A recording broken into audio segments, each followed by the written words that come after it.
sit down. So now we're going to do a close read of Between the World and Me from the middle of page 35 to the top of page 36. So as we read, you should keep our learning target and the formative task 2 prompt in mind. So we're looking for the theme of the vulnerability of Black bodies and what details Coates uses to shape this theme. So starting on page 35. The portrait communicated everything I wanted to be, controlled, intelligent, and beyond the fear.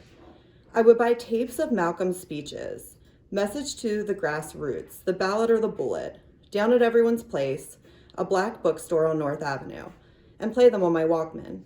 Here was all the angst I felt before the heroes of February, distilled and quotable.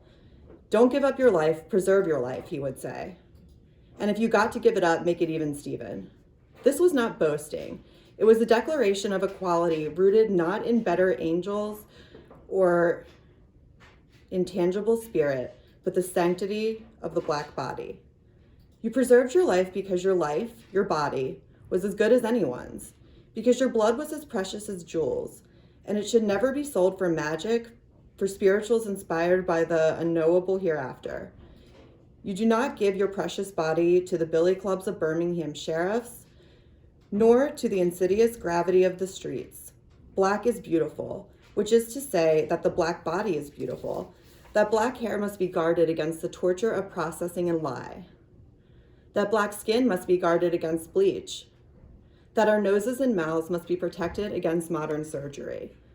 We are all our beautiful bodies, and so must never be prostrate before barbarians, must never submit our original self, our one of one, to defiling and plunder. So there are many points that you could use for formative writing task 2 in this excerpt. So throughout this section, and even before we get to this particular close reading section, Coates talks about Malcolm X, and in this particular section, he's looking at a portrait of him and explaining the different speeches he would listen to. So if we look closely at the line on page 35 that starts with, here was all the angst. Here was all the angst I felt before the heroes of February, distilled and quotable. Don't give up your life, preserve your life, he would say. And if you got to give it up, make it even, Stephen. So he really touches on this idea of equality here and the Black body having the same rights as any other body would. He specifically says the sanctity of the Black body, meaning that it's sacred, that it's just as valuable as any other body, and that it's up to people to preserve their life because their body's as good as anyone else's. Blood is precious as jewels. So again, this theme of using the Black body to really connect to this idea of equality and the Black body deserving just as much protection and safety as any other body. So if we go towards the end of the page, he uses a historical allusion here, and we covered allusions in our video 2 weeks ago. So he makes an indirect reference to something historical when he says, you do not give your precious body to the billy clubs of Birmingham sheriffs. When he talks about Birmingham, he's referring to the civil rights movement and all of the physical and emotional attacks Black bodies had to endure in order to gain what should have been natural human rights for them.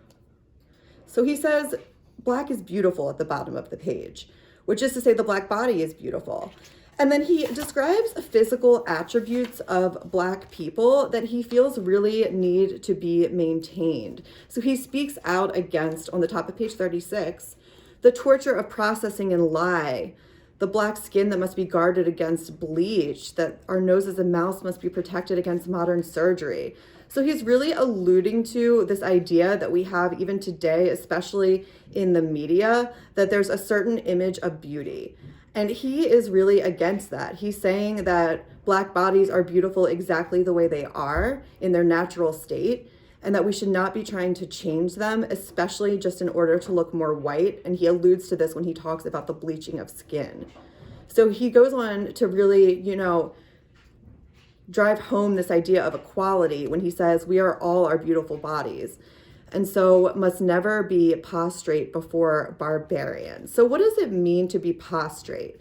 Well, that means to lie face down. So, what he's really saying is that we shouldn't lie face down before barbarians. So, what are barbarians? When we think of barbarians, we think of people that are violent, that are uncivilized, people that are trying to cause harm to us.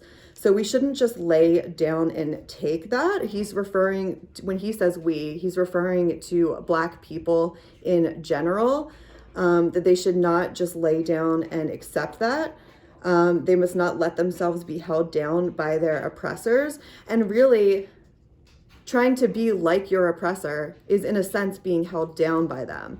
So he uses the Black body to speak to this natural beauty and to warn people against trying to be anything than what they are naturally, because he's really hinting at this idea that we are all beautiful in our natural state. And he has really refined this theme from the beginning of the book.